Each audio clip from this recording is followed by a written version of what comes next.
Hi, and welcome to the first episode of, let's say, restoring a ship called Velocitas. Um, Before I show you the model, I bought it online somewhere and picked it up a few weeks ago. It's an existing model, and the masts are, let's say, taken off. There's some damage to the hull. So I'm gonna try to restore it. She's pretty large. She's like, I didn't measure her yet, but I think like 1 meter and 20 centimeters. So it's a big one this time. I was actually not planning on doing another project after finishing the Jollock. But well, that's a hobby for you. Just quit and then you notice that you really want to do it again. So yeah, I'm gonna build this one. I'm not really sure what I'm gonna do yet, but I'll show you the model first and then we'll see what happens. Alright. So this is your first view of the what's going to be the Velocitas. I am sitting quite far back from my desk because the model is huge. Just for reference, I added a tape measure here. So yeah, about 120 centimeters. That's a lot. So this is just a view of the keel. So she's shining brightly, but you can see that she has some damage here. I'll show you a close-up in a moment. The deck itself looks okay. Not sure if I'm going to change anything here. Of course, there is the possibility of rebuilding the houses, but or the huts, or I don't know what they're called. They actually look quite well. Maybe I have to do a little bit of cleanup here. There seems to be some dirt here as well, maybe. I don't know, see how it goes. But the deck is in pretty good shape. Also, I think it was well made. At least the deck was well made. So yeah, alright, let's flip her over. Hold on.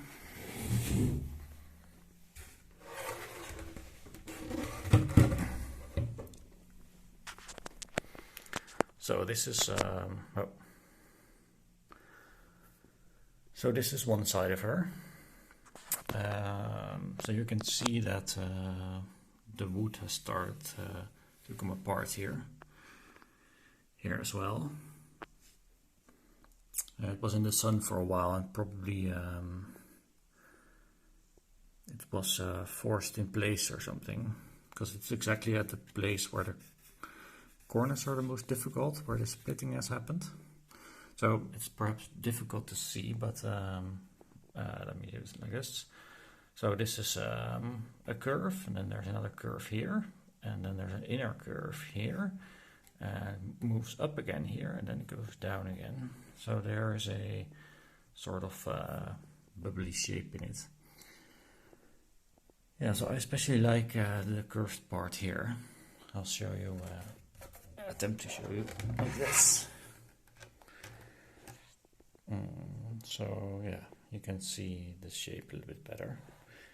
I have my doubts about the symmetry of it at the moment, but well, it's okay. I have to be a bit careful, I see, because there is a huge nail coming out of it. I have to fix that. And this is one reason why I want to show you the model like this, because it seems that the person who made the ship, he or she attempted to force the wood into place. So you see there's a big gap here. Basically the wood just ripped in two. That's exactly at the point where the ship, the wood makes a really difficult curve. So there are a lot of curves happening at the same time. Let me just get a piece of wood. I'll try to make it a little bit more visible. So I've done my best to capture this on camera. But let me just show you what happens if I follow the line of the ship. So it's just above where it cracked, and you can see how much upward this pattern goes compared to where the other one is. Let me just compare it to you. See, it's doing this. You can see my fingers moving it down, and there's an upward part here because the wood is trying to bend in the right direction. So yeah, it was forced into place here. There's another bit over here. Let me show you. I think the same thing happened here. So let's just follow the line of the wood. So there's the shape is about like this. So it covers the crack here, but the wood is making completely different movements. It's going like this down here. So again, the wood is having difficulty making the turn. So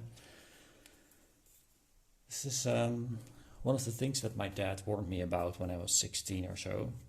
He said never force wood into place, always follow the natural curve of the ship.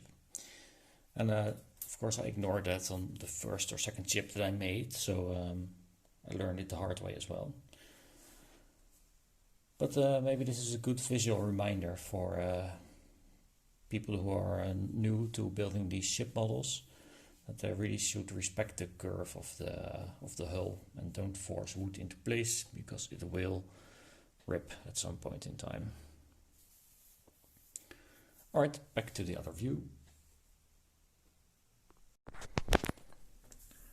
So yeah, now let's talk about the restoration process. So I am not an expert at this, I'm just determining on the fly what I'm gonna do. And repairing these cracks is really difficult. I think whatever I will do, it will be very visible that it was repaired. But I'm gonna try it, see what I can make of it, and if it's beautiful enough, I will lacquer this again, so I'll leave it wood colored, because I quite like the contrast between the white, the red, and the color of the wood. If it becomes really ugly, then I will probably paint this part. Don't know what color yet, but maybe I'll let myself be inspired by Tally-Ho. That's a real ship that's being built at the moment, or actually restored. And sea is orange below the waterline. So maybe I'll make her orange and keep this part white.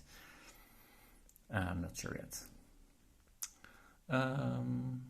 What else is there? So we're gonna take a look at some other models and see how this part is made, because it's not really in the center of the keel. Right now it's a little bit too far upward. Also, it doesn't follow the shape of the hull. I'm not sure if I want it to, but it's not really that pretty at the moment. I think I'd like to change it. The upper part, I'll take the paint off and then repaint it. I'm not actually sure what is below it, because it sounds like wood, but it feels like plastic, so I don't know. I'm just gonna take the paint off and see whatever I can come up with. And of course, here at the front, I'm going to remove that nail, because it's probably part of the rigging, but I'll change it later on. If I leave it like that, I will get hurt at some point in time. Okay, I'll show you the mast and the sails, because I also have those. So this is what the sails look like. Didn't lay out the rigging yet, it's still attached, I think. So the bowsprit is on that end, it's the broken piece over there. Oh. I think there's also one sail missing. There's supposed to be a third sail somewhere over here. I have some pictures of this model on my phone. They have 3 sails. I was actually hoping that the sails will be intact, but it has a big hole over there and another one over there. Also, I'll zoom in just a bit, you'll see that this red piece of wire just gave some red accents on the cloth. Also, they appear to be glued in place. Yeah, not too pretty. But it's nice to have some examples of how sails are made, because when they were in prime condition, they were excellent, I think. Look at this. 90 degrees are pretty accurate, I think. Okay, maybe this could have worked out a little bit better, maybe. Alright. But I don't know, these don't know what these called. They're called the same as dead bodies in Dutch, but don't know what the term is. But these have been stitched on. I don't know how to do that. Still have to learn it. So yeah, but I'll also just figure out this mess, because then I know what goes where. Yeah, and I can probably reuse all the masts and spars. That will be alright. It's kind of lucky because it's like a meter long in that way. It's pretty big. So yeah, when this is finished, it's gonna be one hell of a monster. I have my work cut out for me. Let's get started.